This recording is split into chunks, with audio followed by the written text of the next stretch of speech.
오늘 본문 나봇의 포도원 사건, 열왕기상 21장은 성경에서 매우 중요하게 다루어지고 있습니다. 왜냐하면 그만큼 이스라엘에 중요한 변화를 가져온 사건이기 때문에 그렇습니다. 21장 1절에 보시면 그 후에 이 일이 있으니라로 시작되었습니다. 그 후는 앞에 있는 20장 사건 후에 21장이 있다는 이야기겠죠. 20장에는 북이스라엘의 아합 왕이 그 위쪽에 있는 큰 나라 아람 왕 베나닷과 전쟁을 2번 치르는 내용이 기록되어 있습니다. 베나닷의 아람의 군대는 엄청나게 많은 군인들과 무기를 가지고 이스라엘을 침공했습니다. 그에 비해서 이스라엘은 군인과 무기라고 해봐야 변변한 것이 없어서 처음부터 이 전쟁은 게임이 되지 않는 승부였습니다. 그래서 아합 왕도 처음부터 항복 의사를 내비칩니다. 전쟁하기 전에 우리가 항복하겠다고. 그런데 하나님의 선지자를 통해서 하나님의 말씀이 주어졌고 그 이후에 전쟁을 통해서 말도 안 되는 승리를 이스라엘이 거두게 됩니다.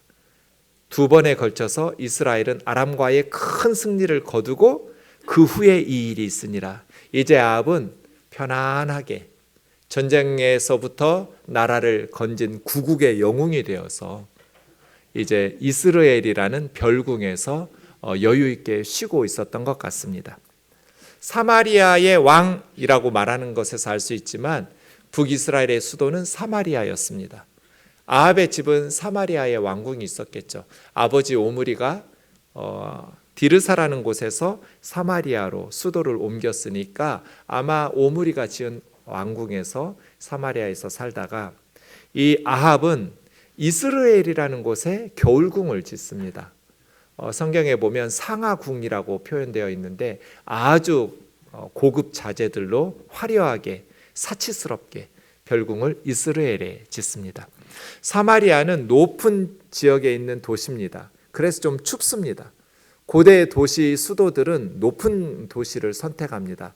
전쟁이 많았기 때문에 위쪽에서 막아내기가 쉬운 평지에 있는 도시들보다는 높은 지역의 도시가 전쟁에 유리하기 때문입니다. 그러니 추워요. 그래서 이스라엘은 한 300여 미터 낮은 곳이거든요. 좀 따뜻한 곳에 별궁을 지었던 것 같습니다. 사마리아에서 정치하느라고 골치 아팠던 아합과 그의 가족이 이제 이스라엘이라는 아주 살기 좋은 곳에 아름다운 왕궁을 지어놓고 모처럼 가족과 함께 휴가를 즐기는 그런 때였던 것 같습니다. 그런데 그 왕궁 옆에 나봇이라는 사람의 포도원이 가까이 있었습니다. 그래서 2절에 이런 제안을 합니다. 너의 포도원이 내 왕궁 곁에 있으니 그 포도원을 나에게 팔라고. 그래서 채소밭이라고 번역됐는데 이 단어가 성경에 2번 쓰였거든요. 채소밭이라고 할 수도 있고 정원이라고 번역할 수도 있습니다. 그러니까 휴가 와서 이렇게 그냥 별궁에 와서 모처럼 만에 텃밭을 채소를 가꾸는 밭으로 사용할 수도 있고 아니면 아름다운 조경을 꾸며놓고 정원으로 확장시키고 싶었던 계획이었을 수도 있습니다. 어쨌든 너의 포도원을 나에게 팔라고. 왕이지만 그냥 달라고 하지 않았습니다. 더 아름다운 곳에 포도원을 마련해 주거나 아니면 돈으로 원하면 합당한 값을 치르고 사겠으니까 너네 포도원을 나에게 달라고. 그렇게 왕이 부탁합니다. 지금 대통령하고 다릅니다. 그때 왕은 절대 권력을 가진 사람, 백성들의 생사를 주관할 수 있는 권력자입니다. 나봇은 어떻게 해야 할까요? 그냥 달라는 것도 아니고 다른 곳에 더 아름다운 포도원을 주거나 돈으로 사겠다고 하는데 이 정도 왕이 말하면 왕의 심기를 건드리지 말고 그냥 왕의 뜻대로 따르는 건 어떨까요? 여러분 같으면 어떻게 하실 것 같으세요? 근데 나봇은 이렇게 대답합니다. 내 조상의 유산을 왕에게 주기를 여호와께서 금하실지로다. 내가 주고 싶어도 그렇게 왕의 뜻대로 허락할 수 없습니다. 이유는 이 땅은 내 땅 아니고 우리 조상들이 대대로 물려준 토지입니다. 그래서 나도 우리 후손들에게 물려줘야 될 유산입니다. 이것을 바꾸거나 옮기는 것은 여호와께서 금하신 일입니다. 나봇은 왕의 요구를 거절합니다. 나봇이 이렇게 한 건 모세 율법 때문입니다. 민수기 36장 7절에 보면 이스라엘 지파는 각기 자기 조상의 지파를 지키도록 되어 있습니다. 이스라엘이니까 이사갈 지파일 겁니다. 나봇은 이사갈 지파 출신으로 자기 조상들에게 받았던 토지를 자기 자녀들에게 물려줘야 돼요. 이 근거가 되는 것이 레위기 25장에 나오는 희년법입니다. 희년법에 보면 토지를 영구히 팔지 말 것은 토지는 다 내 것임이니라 하고 하나님께서 말씀하십니다. 토지를 팔 수는 있습니다. 그런데 영원히 팔지는 못합니다. 그럼 어떻게 팔라는 거예요? 한시적으로 팔 수 있는 거예요. 희년 때까지.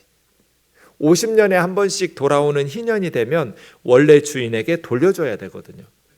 그러니까 토지 소유권을 파는 것이 아니라 토지의 이용권을 파는 거예요.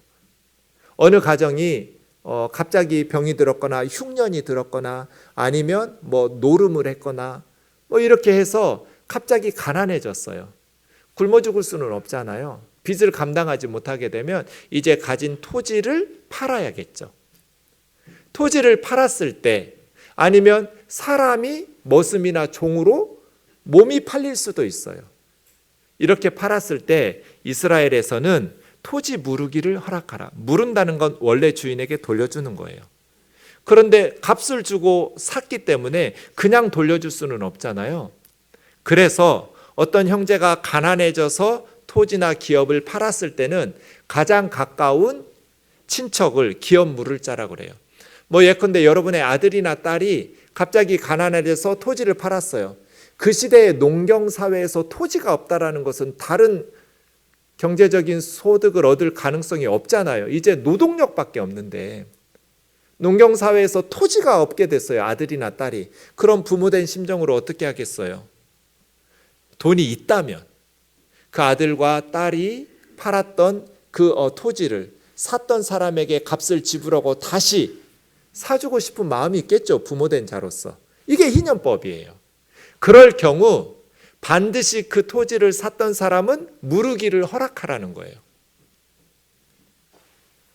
그런데 친척들 중에 경제적으로 여유가 있어서 토지 무르기를 해줄 능력이 없으면 어떻게 할까요? 그럼 무르기가 불가능해져요. 근데 본인들이 열심히 일을 해가지고 돈을 모았어요.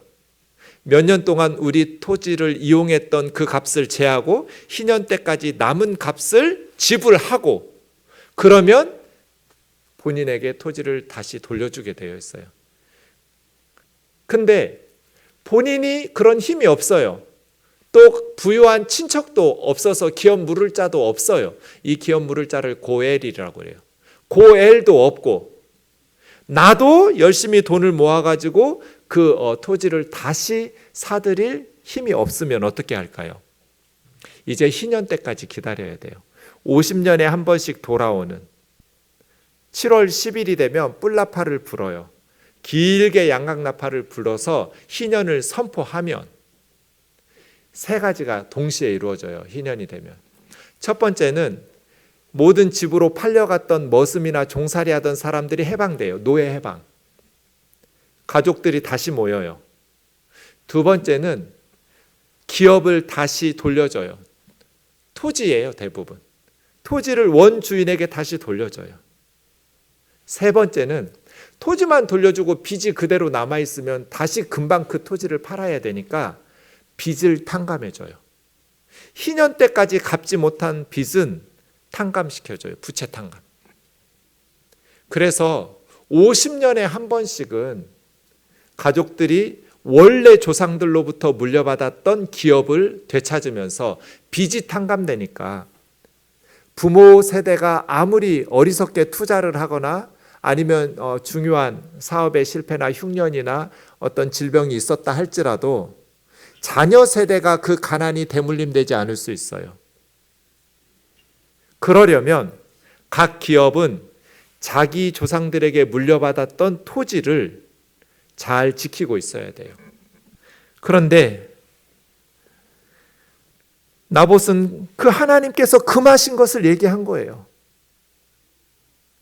그래서 이스라엘 사람 나봇이 아합에게 조상의 유산은 왕께 줄 수 없다고 하므로 아합이 근심하고 답답했다고 번역했는데 이 단어 원문은 기분이 상하고 화를 냈다고 해요. 왕으로서 자존심도 상하고 하나님의 말씀을 들이대면서 거절하는데 그거 아니라고 윽박지를 수도 없고 이러지도 못하고 저러지도 못하고 속상해서 침대에 누워가지고 얼굴을 돌리고 밥을 안 먹는 거예요. 이 아합은 좀 순진한 면이 있는데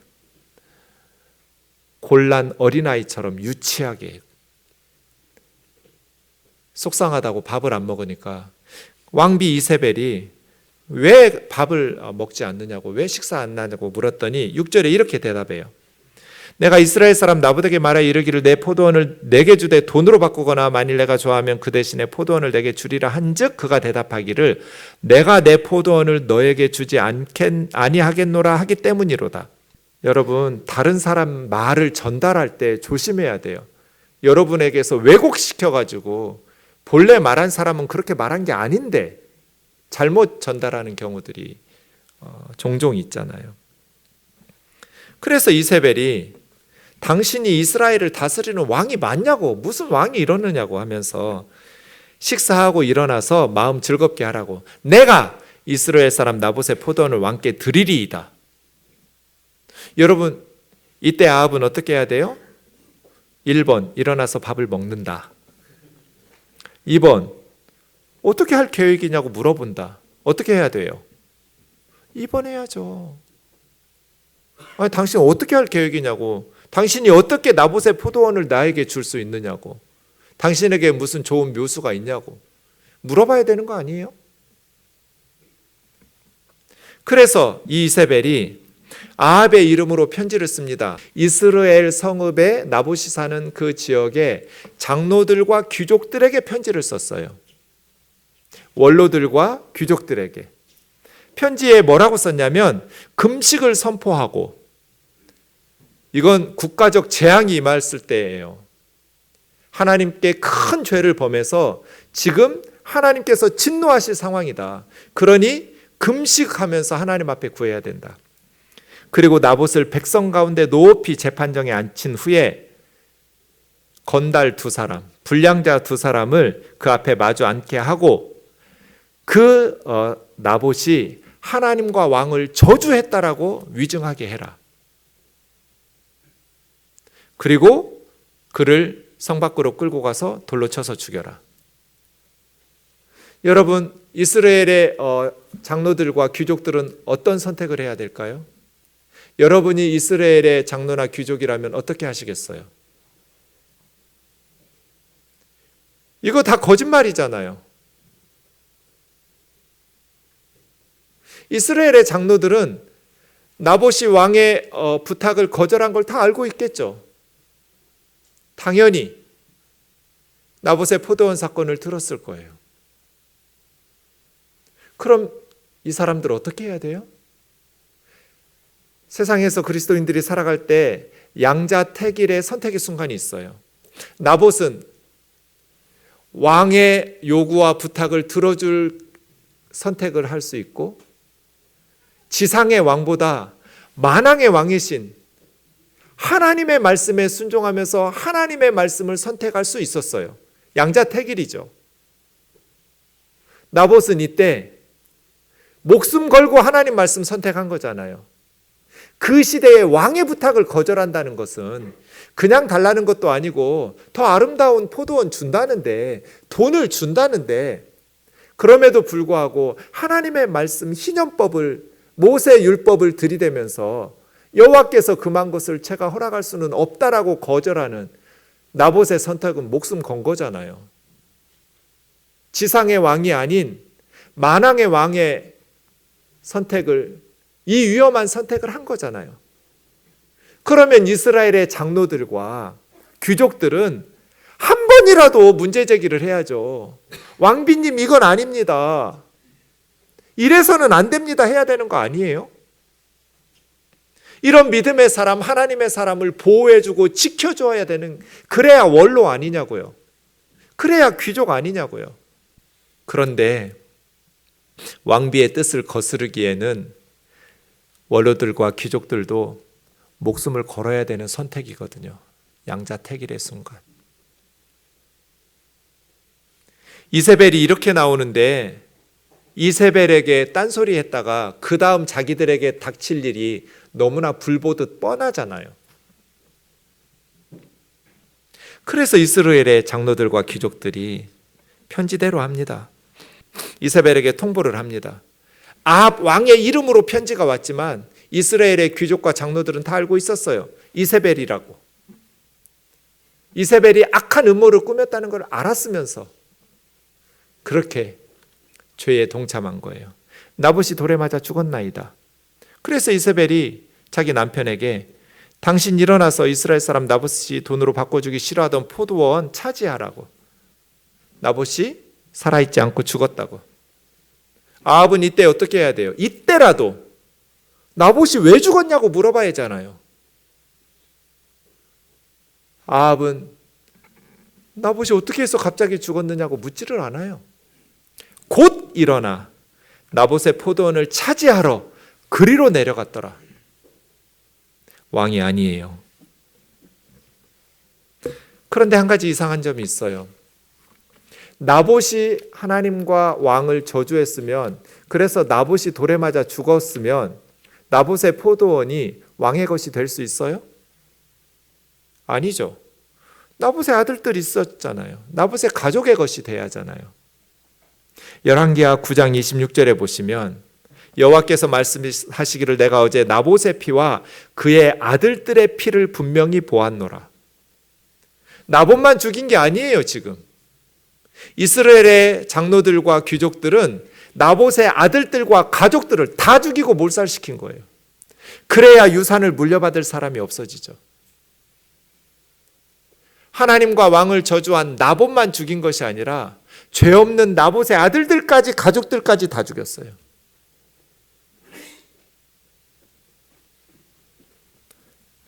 세상에서는 문제 제기하는 사람이 아무도 없었어요. 그걸로 상황은 종료된 것 같았어요. 깨끗하게 처리한 것 같았어요. 하나님의 율법을 가지고 하나님을 저주했으니 당연히 죽어야지. 그 가족들을 죽이고 이제 그 땅은 왕이 차지하고 사건이 종료된 것 같았지만 하나님께서 분명히 보셨어요. 그래서 하나님은 엘리야 선지자를 보내셔서 나봇에게 하나님의 재앙을 선포합니다. 여호와의 말씀이 내가 재앙을 내려 너를 쓸어버리되 너에게 속한 남자는 이스라엘 가운데 매인자나 노인자를 다 멸할 것이다. 네가 나봇에게 한 것처럼 내가 너희 집안 남자들 다 죽일 거야. 한 사람도 살려주지 않을 거야. 너와 너의 자식들이 매인자나 노인자가 다 죽을 거야. 여로보암의 집처럼 바하사의 집처럼 될 거야. 여로보암 가문이 쿠데타가 일어나서 모든 신하에 의해서 반역이 일어나서 여로보암의 가문이 다 죽었어요. 바하사도 마찬가지예요. 신하가 반역 쿠데타가 일어나서 바하사의 가문의 자녀들이 다 죽었어요. 아합, 너희 집도 신하에 의해서 쿠데타가 일어날 것이고 그 신하는 너희 집안 사람들 남겨두면 후환이 두려우니까 모두 다 죽일 거야. 네가 나봇에게 했던 대로 너희 가족은 몰살당할 거야. 하나님은 엘리야 선지자를 보내서 심판을 선언하셨어요. 이세벨은, 이 모든 것을 주도했던 이세벨은 나봇이 돌에 맞아서 피 흘리고 죽었던 그 이스라엘 성읍 곁에서 개들이 이세벨의 피를 핥을 거야. 비참하게 죽게 될 거야. 너에게 속한 가족들은 성읍에서 주면 개가 먹고 들에서 죽으면 공중에 새가 먹을 거야. 제대로 장례식도 치러지지 못하고 그렇게 짐승들의 밥이 될 거야. 아합이 자신을 팔아서 하나님 앞에 악을 행했어요. 그 이전에 모든 사람보다 더 악을 행했어요. 자기 생명을 바쳐서 죄를 짓는 사람, 죽을 줄 모르고 하나님 앞에서 범죄한 사람. 그런데 아합의 범죄에는 그의 와이프 이세벨이 있었어요. 아내가 남편을 바르게 살도록 하나님께서 복을 주실 수 있도록 그렇게 인도해야 되는데, 아내가 악을 행하도록 충동하면서 남편에게 더 악하게 하나님의 진노와 재앙을 받도록 살게 하는 이세벨. 그래서 배우자를 잘 만나야 돼요.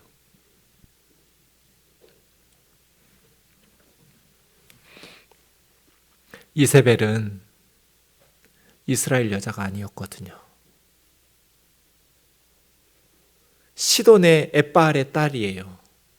그러니 시돈에서 자기가 어려서부터 보고 배우고 섬겼던 바알의 우상을 섬기는 여자예요.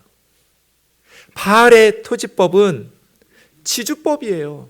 한 번 사면 자자손손 물려주는, 그러니까 어느 지역이든지 극소수의 대지주들이 다수의 백성들을 소작하면서 지배하면서 사는 구조예요. 이게 바알의 토지법이에요. 이스라엘의 하나님은 희년의 토지법으로 이스라엘을 경영하도록 하셨어요. 50년에 한 번씩은 평등해져요. 생활할 수 있는 최소한의 토지를 돌려받고 빚을, 부채를 탕감받아서 다시 자식들이 열심히 식구들이 모여가지고 정신 똑바로 차리고 하나님 섬기면서 돈 걱정 없이 살아갈 수 있는 사회. 이것을 제도적으로 하나님께서 마련해 주신 거잖아요. 우리가 직면하고 있는 사회적 문제에 대한 기독교적 대안은 뭡니까? 젊은이들을 향해서 절망하고 있는 헬조선이라고 말하는 청년들에게 교회가 제시할 수 있는 기독교적 대안은 뭐예요? 치열하게 하나님의 말씀을 연구하고 하나님의 말씀대로 순종하면서 정치인들, 경제인들, 기업가들, 그리고 목회자들, 교회들이 희년의 정신을 우리 사회에 적용하면서 실천할 때 교회는 세상의 소금이고 빛이 됩니다. 누가복음 4장 18절 19절입니다. 주의 성령이 내게 임하셨으니 가난한 자에게 복음을 전하게 하시려고 내게 기름을 부으시고 나를 보내사 포로된 자에게 자유를, 눈먼 자에게 다시 보게 함을 전파하며 눌린 자를 자유롭게 하고 주의 은혜를 전파하게 하려 하심이라. 우리 예수님께서 나사렛 회당에서 외치신 선언입니다. 나사렛 선언. 성령이 임한 우리도 가난한 자에게 복음을 전하고 포로된 자에게 자유를, 눈먼 자에게 다시 보게 함을, 억눌린 자들에게 자유롭게 하는 주의 은혜의 해가 희년이에요. 예수님은 우리의 고엘, 기업 물을 자가 되셔서 영적으로 우리가 저주받아 하나님 앞에 징계받아 지옥에 가야 마땅한 우리를 위해서 우리 대신 십자가에서 하나님의 징계를 받아주심으로 우리를 자유롭게 해주셨어요. 우리의 죄의 빚을 탕감해 주시기 위해서 예수님은 십자가에 오르셨어요. 그리고 그 주님은 우리에게 죽어서 천국 갈 때만이 아니라 이 땅에서 살 때도 예수님의 정신을 가지고 살아가는 예수님의 제자들을 통해서 세상에 빛을 비추시고 소금의 역할을 하게 하셔서 절망적인 세상을 새로운 희망을 꿈꾸는 세상으로 변화시키기를 우리에게 부탁하셨어요. 주의 은혜의 해를 전파하면서 살아가는 우면동교회 되기를 원합니다.